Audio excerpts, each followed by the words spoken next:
My name is Connie Miller, 61 years old, and I spent 30 years of my life making sure my son Michael wanted for nothing. I worked 3 jobs to put him through business school. I delayed my own medical treatments to pay for his first car. I mortgaged my home twice for his education. So when I watched him present his mother-in-law with a brand new BMW while handing me a piggy bank with $5 inside, something inside me finally broke. I smiled, excused myself politely, and drove home in tears. But what I left on their doorstep the next morning changed everything. I'd love to know where you're watching from today. If you've ever felt undervalued by someone you sacrificed everything for, hit that like button and subscribe to our channel for more stories of reclaiming your dignity. Trust me, you'll want to hear what happened next. When I look back at my life, the defining moment came when I was just 28 years old. My husband Frank and I had been college sweethearts, married right after graduation, and were building what we thought would be a beautiful life together. Michael was only 3 years old when Frank was killed in a construction accident at the architectural firm where he worked. One minute, I was a happily married mother with a bright future. The next, I was a widow responsible for raising our son alone. The first years were a fog of grief and survival. Frank had life insurance, but it barely covered the funeral expenses and a few months of mortgage payments. I had put my teaching career on hold when Michael was born, planning to return when he started school. Suddenly, I couldn't wait that long. I took any job I could find. Administrative assistant at an insurance company during the day, waitressing 4 nights a week, and weekend retail shifts during the holidays. My mother helped with childcare when she could, but her own health was failing. Most nights, I would tuck an already sleeping Michael into bed, too exhausted to even read him a story. Despite the exhaustion, I was determined that Michael would have every opportunity I could possibly provide. When his preschool teacher mentioned he showed unusual mathematical ability, I found a Saturday morning enrichment program, even though it meant picking up an extra waitressing shift to cover the cost.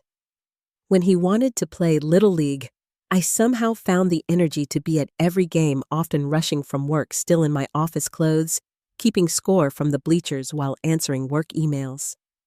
There were so many sacrifices, large and small. I drove the same rusting Chevrolet for 15 years, patching it together with duct tape and prayer. I cut my own hair, shopped exclusively at thrift stores, and learned to repair just about everything in our small house myself. Heat broken in winter, I watched repair videos at the library and fixed it with parts bought on layaway. Roof leaking. I patched it myself despite my fear of heights, but the biggest sacrifices were the ones Michael never saw. When my sister Diane invited me on a girls' trip to celebrate her 40th birthday, I declined because that money was earmarked for Michael's school band trip to Chicago. When my wisdom teeth became infected and unbearably painful, I delayed surgery for 8 months to pay for Michael's SAT prep course. When my mother passed away and left me her wedding ring, the one nice piece of jewelry she owned, I kept it exactly 6 weeks before selling it to cover Michael's senior year expenses. To his credit, Michael was an excellent student, bright, articulate, ambitious. He had his father's natural charm and analytical mind. But unlike his father, Michael developed an early awareness of status and material things. By middle school, he was already comparing our modest home to his friends' larger houses. By high school, he was embarrassed by my sensible Chevrolet, especially when I drove him to school functions. "Can't you drop me off around the corner, Mom?" he asked before his junior prom, gesturing at my car. "Everyone else's parents have nice vehicles." I smiled through the sting. "This car put food on our table and clothes on your back for 15 years, Michael. There's dignity in that." He rolled his eyes, 16, and unable to see the world through anyone's perspective but his own. I understood. Teenagers are self-centered by nature. He would grow out of it, develop empathy, come to appreciate what we had, rather than focus on what we didn't. Or so I thought. Michael's acceptance to Wharton Business School was one of the proudest moments of my life. I still have the photo of him holding the acceptance letter, his smile wide and genuine. What doesn't show into that picture is what happened immediately after. Me at the kitchen table, calculator in hand, trying to figure out how to make the impossible math work. Even with scholarships and financial aid, the remaining cost was astronomical. I remortgaged our home, cashed in what little retirement savings I had, and took on a third job as a virtual assistant that I could do late at night after my other work was finished. My entire life became about generating enough money to keep Michael in that prestigious school. "This degree will change our lives," I told Diane when she expressed concern about my exhaustion, the weight I was losing, the constant stress. "Once Michael graduates, he'll have opportunities we never dreamed of. It's worth it." And initially, it seemed I was right. Michael graduated with honors, was recruited by a top investment firm in Boston, and began climbing the corporate ladder with remarkable speed. By 32, he was a vice president, earning more in quarterly bonuses than I made in a year. He moved into a luxury apartment, bought his first Mercedes, began wearing suits that cost more than 3 months of my mortgage payments. I was so proud of him. My son, the success story. Living proof that a mother's sacrifices could transform a child's life trajectory. Yes, he visited less frequently as his career advanced. Yes, our weekly phone calls sometimes became bi-weekly, then monthly. Yes, the Christmas and birthday gifts he sent seemed hastily chosen, often with the store's gift receipt still attached. But he was busy building his future. I understood. Then 3 years ago, Michael called with excitement in his voice I hadn't heard in years. "Mom, I've met someone. Her name is Pamela. She's incredible. You're going to love her." I was thrilled. At 34, Michael was established in his career and ready for a relationship. Perhaps marriage and grandchildren would follow. Perhaps this woman would help soften the materialistic edge he'd developed, remind him of the values I'd tried to instill. I couldn't have been more wrong about Pamela. I'll never forget the first time I met Pamela Bradford. Michael brought her to my home for dinner, a casual get-together, so we could meet. I spent 2 days preparing, cleaning every corner of my modest house, planning and cooking Michael's favorite childhood meals, even splurging on new guest towels for the bathroom. Pamela arrived in a cloud of expensive perfume, dressed in a casual outfit that probably cost more than my entire wardrobe. She was beautiful, certainly, tall and willowy with perfectly highlighted blonde hair and manicured nails. But her smile never quite reached her eyes as she air-kissed my cheek and glanced around my living room. "What a cozy little place," she said, emphasizing little, in a way that made it clear she found my home inadequate. "Michael told me you've lived here since he was a child." "Yes," I replied warmly, choosing to ignore her tone. "This house holds 30 years of wonderful memories." She murmured, running a finger along my bookshelf and examining it for dust. "I suppose some people prefer stability over upgrading." Throughout dinner, Pamela asked questions that felt less like genuine interest and more like assessment. What did I do for work? Administrative manager at a dental office, a job that made her nose wrinkle slightly. Had I ever traveled internationally only once to Canada, which apparently didn't count as real travel in her world? Was the china we were eating from a family heirloom? No, just my good dishes from the department store, which prompted a barely concealed smirk. Michael seemed oblivious to the undercurrent beaming at Pamela as if everything she said was delightful. When I served dessert, his favorite homemade apple pie, Pamela took the smallest possible slice and pushed it around her plate without eating. "Michael tells me you were a single mother," she said, as if discussing an unusual species. "That must have been challenging." "It had its difficult moments," I acknowledged, "but raising Michael was the greatest joy of my life." Pamela smiled thinly. "Well, you certainly managed to get him started. My father always says a strong foundation is important before building something truly magnificent." It wasn't until they were leaving that I learned more about Pamela's background. Her father, Thomas Bradford, owned a chain of luxury car dealerships across New England. Her family lived in a waterfront mansion in Newport. She had attended only the most elite private schools before studying marketing at Vassar. She had never held a job that wasn't somehow connected to her father's business empire. Pamela's father has been an incredible mentor, Michael told me as they prepared to leave.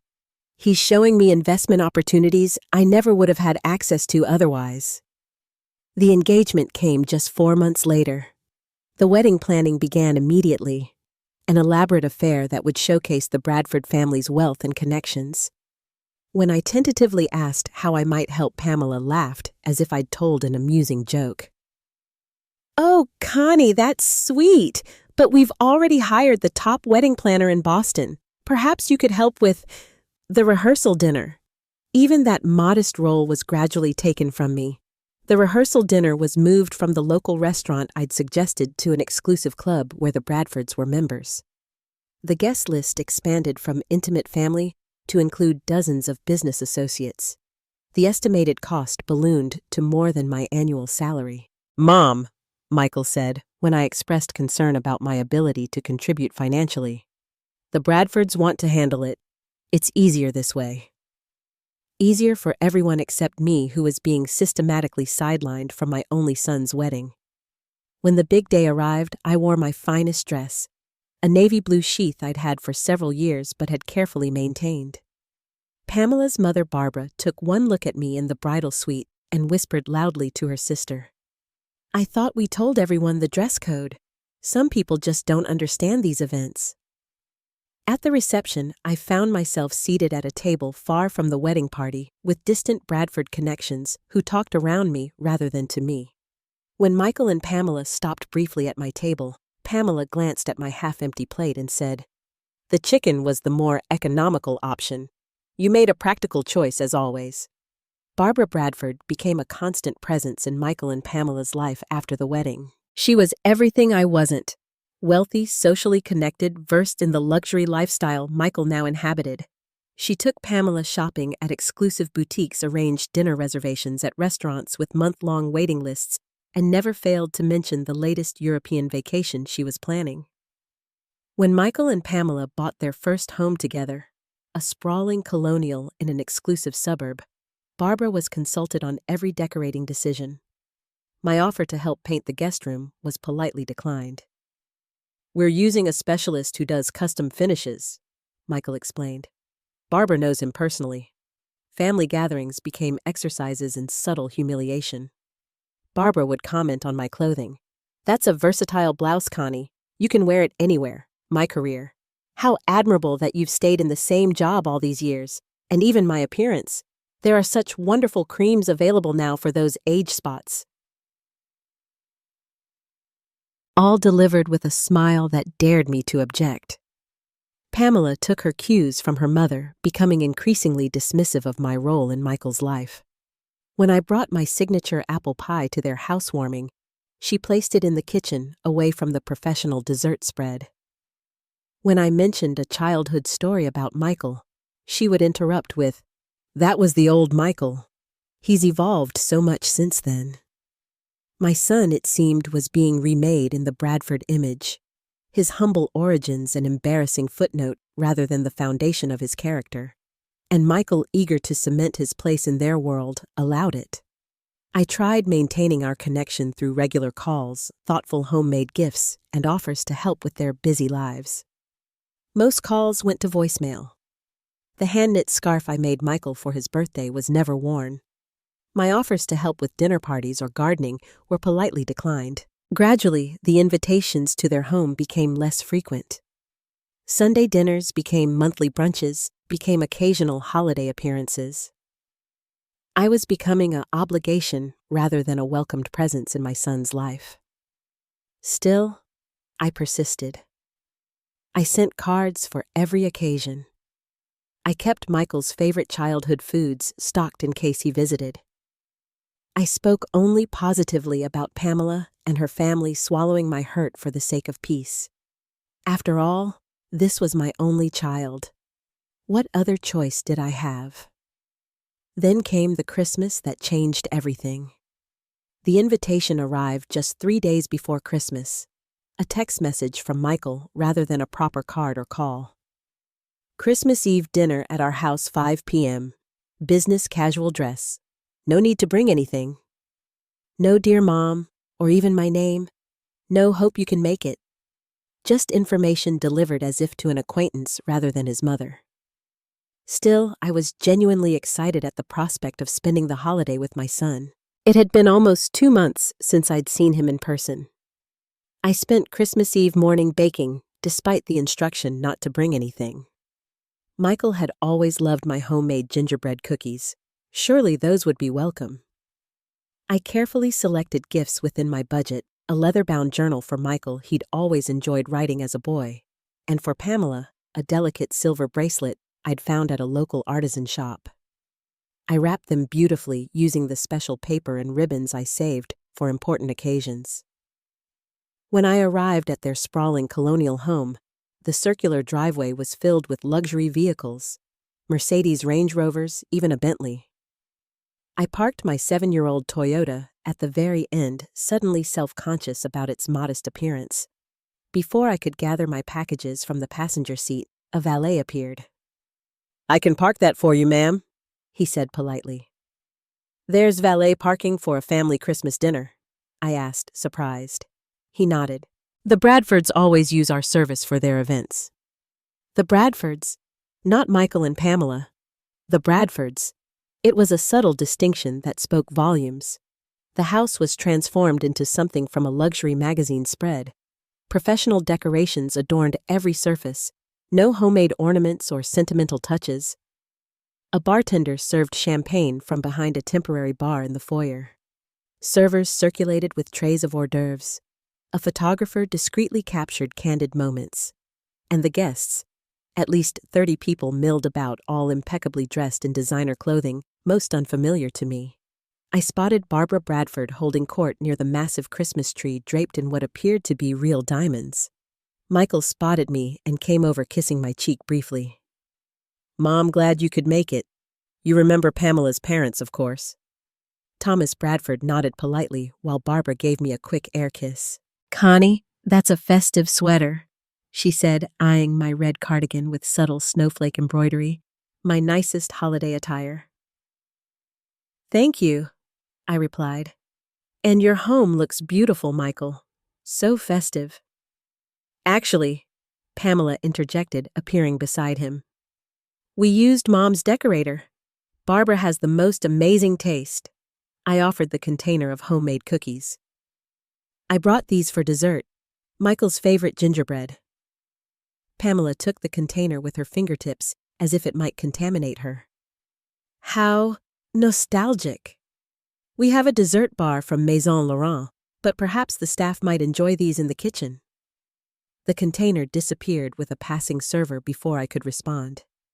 Dinner was a formal affair at a table that could seat 40.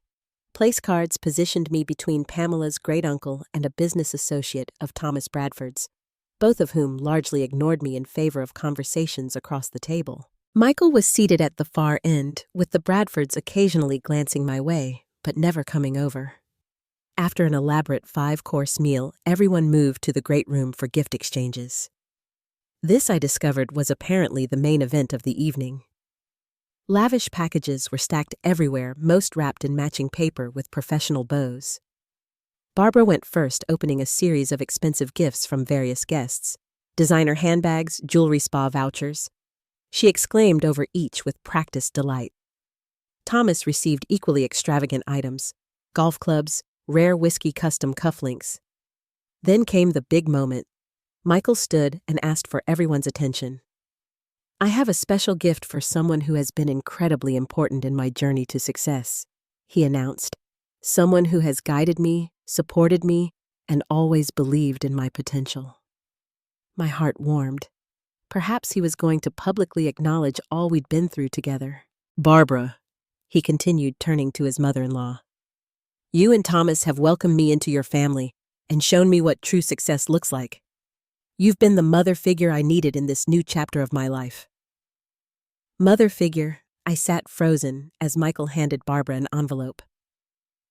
"Let's all go outside for this one," he said, leading the crowd through the French doors onto the back terrace which overlooked the driveway. There, prominently displayed with an enormous red bow, sat a brand new BMW SUV, sleek black and obviously expensive. "The X7 you've been admiring," Michael announced proudly as Barbara squealed in delight. "Fully loaded, of course." Cameras flashed as Barbara hugged Michael tightly. "You're the son we always wanted," she declared loudly. I stood at the back of the group, invisible a ghost at my own son's Christmas celebration. Eventually, everyone moved back inside to continue the gift exchange. Expensive presents continued to flow. Pamela received a diamond necklace from Michael that made the room gasp. Thomas got a rare bottle of scotch that apparently cost thousands.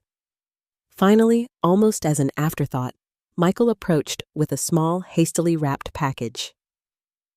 "For you, Mom," he said, handing it to me as conversations continued around us.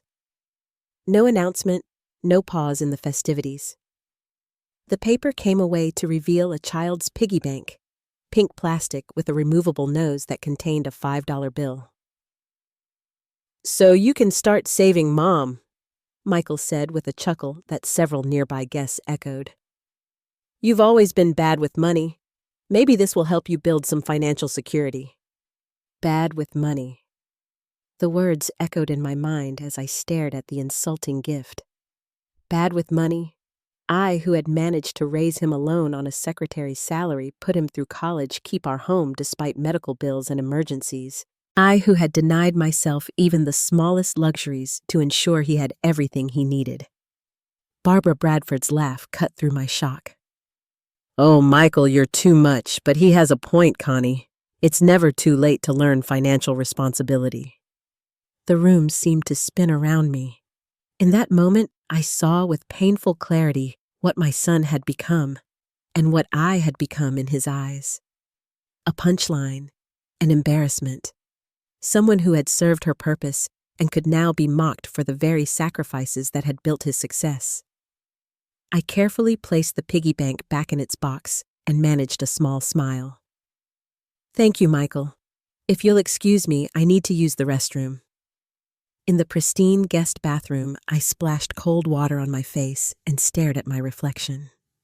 Somewhere in this lavish house was the container of cookies I'd baked with love that morning, likely tossed in the trash by now. Somewhere in my purse were the carefully chosen gifts I'd brought, now obviously inadequate in this display of wealth and status.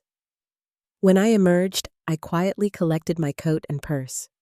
No one noticed as I slipped out the front door. The valet looked surprised when I asked for my car. "Leaving so soon?" he asked. "Yes," I said simply. "Family emergency." I drove home in silence, no radio, no tears yet. Just a hollow feeling where 3 decades of maternal love and hope had resided. By the time I reached my modest home, the home where I'd raised Michael alone, the home I'd remortgaged to pay for his education, the numbness began to crack. I unlocked the door, stepped inside, and finally let the tears come.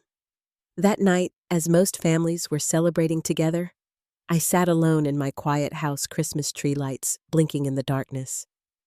The piggy bank sat on my coffee table, a plastic monument to my son's betrayal. $5. After everything I had given, everything I had sacrificed, I was worth $5 and a public humiliation. Sleep was impossible. Instead, I began pulling out old photo albums, financial records, keepsakes from Michael's childhood. The evidence of our life together, and of my financial sacrifices, spilled across my living room floor. Here was Michael at 5, proudly displaying his first lost tooth. Here at 12, holding the science fair trophy I'd stayed up 3 nights helping him prepare for. Here at 18, in his graduation gown, arm around my shoulders. My boy. My whole world. And here were the financial records. The second mortgage I'd taken on the house to pay for his first year at Wharton. The statement showing I'd cashed out my modest 401k for his sophomore year, incurring massive penalties. The credit card statements with cash advances for his textbooks, his rent, his fraternity dues. The payment plan for the root canal I'd postponed so he could attend a business school networking retreat. It wasn't just the big expenses. It was thousands of small sacrifices over decades. Buying store-brand food so he could have name-brand clothes. Taking the bus to work for 6 months when my car broke down because repair money went to his school trip instead. Working Christmas shifts at retail for triple pay to afford his first laptop. Around 2 a.m., I called my sister Diane. She answered immediately. She'd always been a light sleeper. "Connie, what's wrong? It's the middle of the night." The story poured out of me. The lavish party, the BMW for Barbara, the $5 piggy bank, the casual cruelty of it all. Diane listened without interrupting, though I could hear her sharp intake of breath several times. "I always thought he'd outgrow the materialism," I concluded, voice raspy from crying. "That underneath it all, he was still the sweet boy I raised. But I don't recognize him anymore, Diane. It's like the real Michael has been hollowed out and replaced with this person who sees me as nothing." "Oh, Connie," Diane sighed. "I've been worried about this for years. The way he started treating you after he got that fancy job. The way he paraded you around less and less once he met Pamela. But I never imagined he'd be deliberately cruel." "What do I do now?"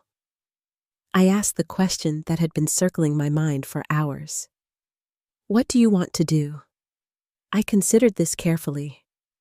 I want him to understand, not just intellectually, but really understand what he's thrown away. The relationship we had, the sacrifices I made, the fact that his success was built on my struggle. "Then show him," Diane said simply. After we hung up, I began gathering items with renewed purpose. Michael's baby book, his first report card, the Father's Day cards he'd made for years after Frank died, giving them to me instead because, "You're my dad too, Mom." Photographs documenting 30 years of birthdays, holidays, accomplishments, everyday moments of connection. Next came the financial records. I created a simple spreadsheet listing every major expense I'd covered for his benefit. College tuition, housing, car insurance, medical bills, professional clothing for interviews, the down payment for his first apartment. Adding it all up, the number took my breath away, just over $217,000. More than the current value of my home. I found the gold watch that had belonged to his father. I'd saved it all these years, planning to give it to Michael when he truly became the man his father would have been proud of. It remained in its original box, tucked away in my dresser drawer. As dawn broke on Christmas morning, I wrote Michael a letter. Not an angry letter, though anger certainly simmered beneath my words. Instead, I wrote with raw honesty about my hopes for him, my pride in his accomplishments, and my profound disappointment in the person he had chosen to become. I explained that I would be stepping back from our relationship indefinitely, not as punishment, but as self-preservation. "I have always been, and will always be, the mother who loved you enough to give you everything," I concluded. "But I cannot be the mother who accepts being valued at $5 in public ridicule.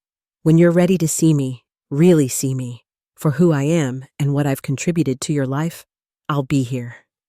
Until then, I need to rebuild the sense of self-worth that I've allowed to be diminished in service to your success." I packed everything into a large box. The photos, the financial records, the childhood mementos, the letter, and Frank's watch. I wrapped it simply with brown paper and a single red ribbon. On the gift tag, I wrote, "The true value of a mother's love. May you someday understand what you've lost." By 7 a.m. on December 26th, I was in my car driving toward Michael and Pamela's house. The expensive cars from yesterday's party were gone. The house was quiet, curtains still drawn. I placed the box carefully on their front doorstep, rang the bell, and returned to my car. As I drove away, I saw the front door open in my rearview mirror, Michael in a bathrobe staring at the unexpected delivery. When I got home, I took out my phone and methodically blocked Michael's number, removed him from my social media, and filtered his email address to a folder I wouldn't have to see. Then I called Diane. "It's done," I told her. "I've said what I needed to say." "Are you okay?" she asked gently. "No," I admitted, "but I will be." The aftermath was both exactly what I expected and completely surprising. Within hours of delivering my box, my phone began ringing with calls from numbers I didn't recognize. I let them go to voicemail. The messages painted a clear picture of Michael and Pamela's reaction.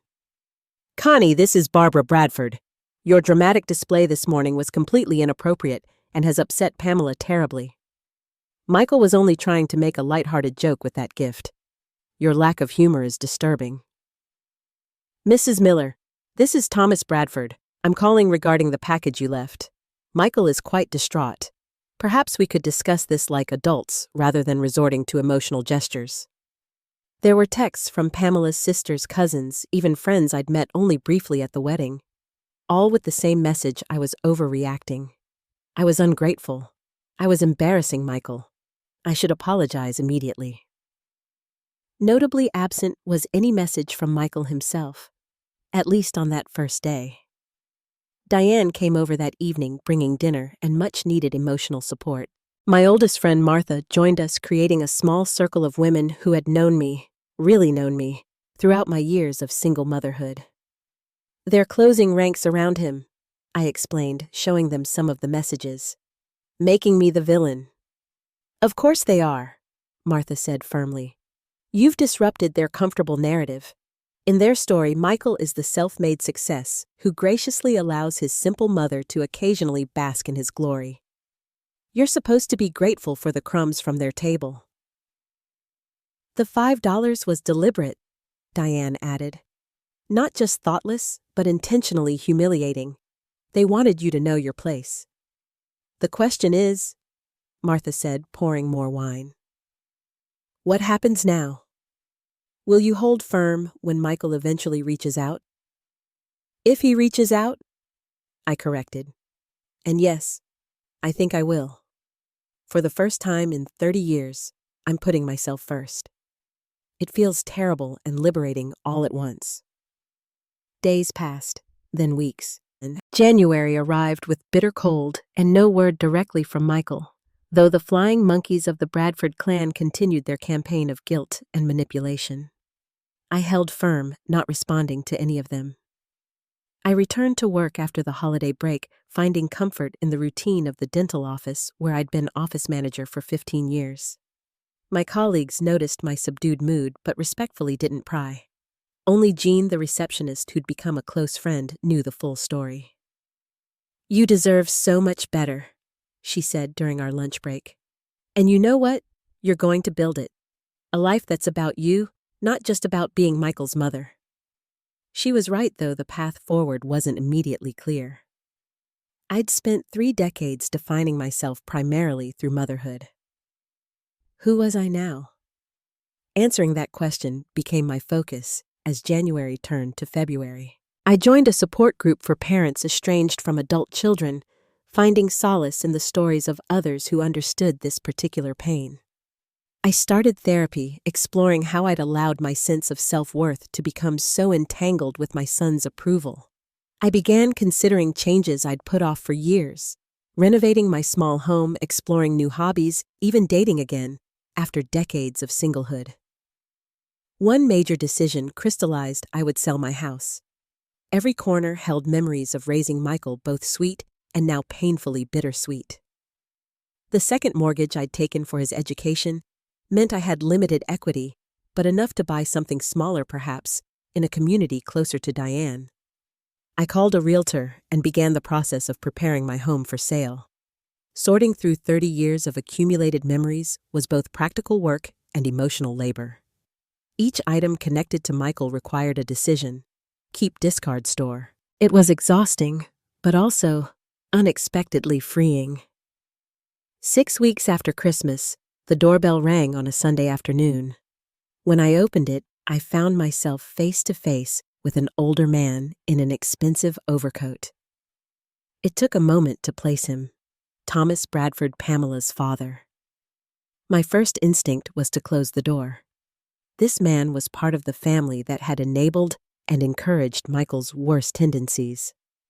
But something in his expression, discomfort mixed with what appeared to be genuine concern, made me hesitate. "Mrs. Miller, Connie," he said, removing his hat. "I apologize for coming unannounced. I was hoping we might talk. Just the two of us." Curiosity overcame caution. I invited him in, offering coffee, which he accepted gratefully. We sat in my modest living room, the strange tableau of wealth meeting middle class, playing out in reverse from Christmas Eve. "I've come without my family's knowledge," he began, cradling the coffee mug in manicured hands. "What happened at Christmas? It wasn't right. The way you were treated, I want you to know I don't condone it." His words caught me completely off guard. "Thank you for saying that, but I'm confused. You're the first Bradford to suggest I wasn't overreacting." Thomas sighed heavily. "My wife has strong ideas about social standing. She's influenced our daughter to value appearances over substance, and I've been complicit by funding their lifestyle without setting appropriate limits." He seemed genuinely troubled, shoulders slightly stooped under his expensive coat. "The BMW was purchased on credit, you know. Not paid for outright as everyone assumed. Michael's been taking on significant debt to maintain appearances." This revelation stunned me. "Michael is in financial trouble." "Not yet, but heading there," Thomas confirmed. "He's living far beyond his means. The house, the cars, the vacation property they just put a deposit on. My daughter encourages it, believing I'll always step in if needed." "And will you—" He met my eyes directly. "Not anymore. That's the other reason I'm here. Barbara and I are having serious disagreements about our family's values. Watching you being humiliated at Christmas while my wife celebrated that obscene display of conspicuous consumption, it forced me to see what we've created." I didn't know how to respond. This man had been the boogeyman in my mind, the wealthy patriarch who had helped steal my son's affection. Finding him troubled by the same behavior confused my neat narrative. "Why tell me this?" I finally asked. "Because you deserve to know the truth, and because I wanted to apologize in person for not speaking up that night." He paused, seeming to choose his words carefully. "Also, I understand you're selling your house. If you need assistance with that process, I have connections in real estate who won't charge the usual commissions." I bristled slightly. "I don't need charity, Mr. Bradford." "Not charity," he corrected. "Restitution, perhaps. Or just basic human decency, which has been in short supply from my family." Before leaving, Thomas handed me his business card with his personal cell number written on the back. "If you need anything at all, please call. And if Michael reaches out to you, consider hearing him out. He's starting to realize what he's lost." After he left, I sat in stunned silence trying to process this unexpected ally and the information he'd shared. Michael in debt, the Bradfords having marital problems over values, the perfect facade beginning to crack. I didn't feel the vindication I might have expected. Instead, I felt a complex mixture of concern for my son and resolution about my own path forward. The life I was building without Michael was taking shape, still fragile, still forming, but increasingly real. 1 year can change everything. As I stand in my new kitchen, morning sunlight streaming through windows that face the ocean, rather than the suburban street I knew for 30 years, I barely recognize my life from 12 months ago. The small coastal cottage I now call home sits just 20 minutes from Diane's house. It's half the size of my old place, but twice as suited to my current needs. A small garden out back gives me space for herbs and flowers. The sunroom I've converted into a reading nook holds the bookcases I've always wanted but never had space for. At 62, I've created a home that's truly mine, perhaps for the first time in my adult life. The process wasn't easy. Selling my house brought both practical challenges and emotional hurdles. In the end, I accepted Thomas Bradford's offer of help with the real estate process. Not as charity, but as the practical assistance it was intended to be. His connections helped me secure this cottage at a price I could afford with favorable terms that gave me financial security I hadn't expected at this stage of life. Thomas and I developed an unlikely friendship over these months.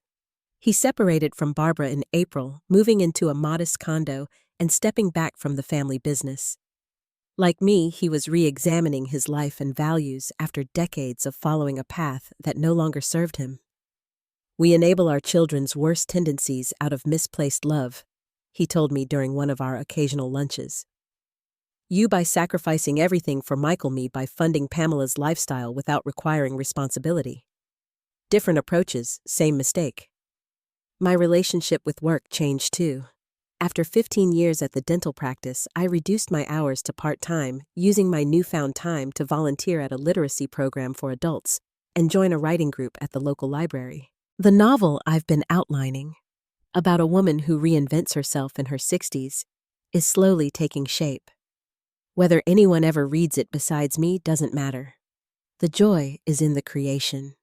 New friends have entered my life. Neighbors in my cottage community, fellow volunteers, members of my writing group. People who know me as Connie, not just as Michael's mother. Dating remains a distant possibility rather than an immediate goal. But I've had coffee with a retired professor from the community college twice now. The conversation flows easily. We'll see where it leads, if anywhere. Through all these changes, Michael's absence remained a constant ache, present, but gradually less consuming. I heard about him occasionally through Thomas, who maintained contact with both his daughter and son-in-law despite the separation from Barbara. Michael and Pamela were struggling, financially as Thomas had predicted, but also in their marriage. The facade of perfection was cracking under the pressure of mounting debt and conflicting values. Then this morning, an email appeared in the folder where I'd filtered Michael's messages. I hadn't checked that folder in months, had almost forgotten it existed. The subject line was simple. "I understand now." My hands shook as I opened it. "Mom, I don't know if you'll read this. I wouldn't blame you if you deleted it immediately. But I need to try to reach you. Everything has fallen apart here. Pamela and I are separating. The house is being sold to cover debts. Her father has refused to bail us out, rightly so. I've been living a lie for years, pretending to be someone I'm not, chasing approval from people who only valued what I could provide them. The box you left last Christmas has sat in my office all year. At first, I couldn't bear to look at the contents. Then I couldn't stop looking. The records of your sacrifices. The photos of our life before I lost my way. Dad's watch, which I was nowhere near worthy of receiving. I've been seeing a therapist who's helping me understand how I could have treated you so cruelly. How I could have been so blind to what really matters. The piggy bank. I'm so ashamed I can hardly write about it. There's no excuse for that level of disrespect and cruelty. I don't expect forgiveness. I don't deserve it. But I wanted you to know that I finally understand what you tried to teach me all along. That real worth isn't measured in dollars or status, but in how we treat those who love us. If you're willing to meet sometime, I would be grateful for the chance to apologize in person. If not, please know that I am profoundly sorry for the pain I've caused you. You deserved so much better from the son you sacrificed everything for. With love and deepest regrets, Michael." I read the email 3 times, emotions washing over me in waves. Pain at the reminder of that Christmas. Concern for Michael's current struggles. Vindication that he finally understood. And most surprising, a gentle spark of hope that perhaps somehow we might find our way back to each other. I didn't respond immediately. Instead, I took my coffee onto the small deck overlooking the ocean. The September air was crisp, hinting at the coming fall. Below, morning walkers strolled along the shoreline with their dogs. life continuing its steady rhythm. The Michael who wrote that email seemed more like the son I'd raised than the stranger he'd become in recent years. But people in crisis often have moments of clarity that fade once the immediate pressure lifts. Was this genuine transformation or temporary remorse? Only time would tell. And for the first time in our relationship, time was something I could afford to take. I decided to meet him, not at my new home, which remained my sanctuary, but at a coffee shop halfway between our locations. Neutral ground, where we could begin, if not healing, at least honest conversation. My response was simple. I'll hear what you have to say. Saturday 5 p.m. at Coastal Coffee on Maple Street. As I pressed send, I felt neither the desperate hope of a mother clinging to any connection with her child, nor the righteous anger of someone burned too badly to risk closeness again. Instead, I felt the quiet strength of a woman who had rebuilt herself from the ashes of betrayal. A woman who could extend compassion without sacrificing her hard-won dignity. This new relationship with Michael, if it develops at all, will be fundamentally different from the one we had before. I will always love him as only a mother can, but I will never again make myself small to accommodate his life choices. I will never again accept disrespect as the price of admission to his world. The greatest gift that painful Christmas gave me was the opportunity to rediscover myself beyond motherhood. To build a life centered on my own needs, dreams, and values. To recognize that loving someone deeply doesn't mean accepting mistreatment. The $5 piggy bank still sits on my bookshelf, not as a reminder of hurt, but as a monument to my journey. From that moment of profound disrespect came the strength to reclaim my worth. From that public humiliation came the private determination to live authentically. We can never know how our most painful moments will ultimately reshape our lives. Sometimes, the greatest gift comes wrapped in the most painful package. Sometimes losing what we thought we couldn't live without leads us directly to what we truly need. Have you ever had to establish boundaries with family members who took you for granted? How did you find the strength to value yourself when others didn't? I'd love to hear your stories in the comments below. If this journey resonated with you, please hit that like button and subscribe to our channel for more stories of resilience and self-discovery. Share this video with someone who might need to be reminded of their own worth today. Thank you for walking this path with me, and remember, your value is inherent, not assigned by others, and certainly worth more than $5 in a plastic piggy bank.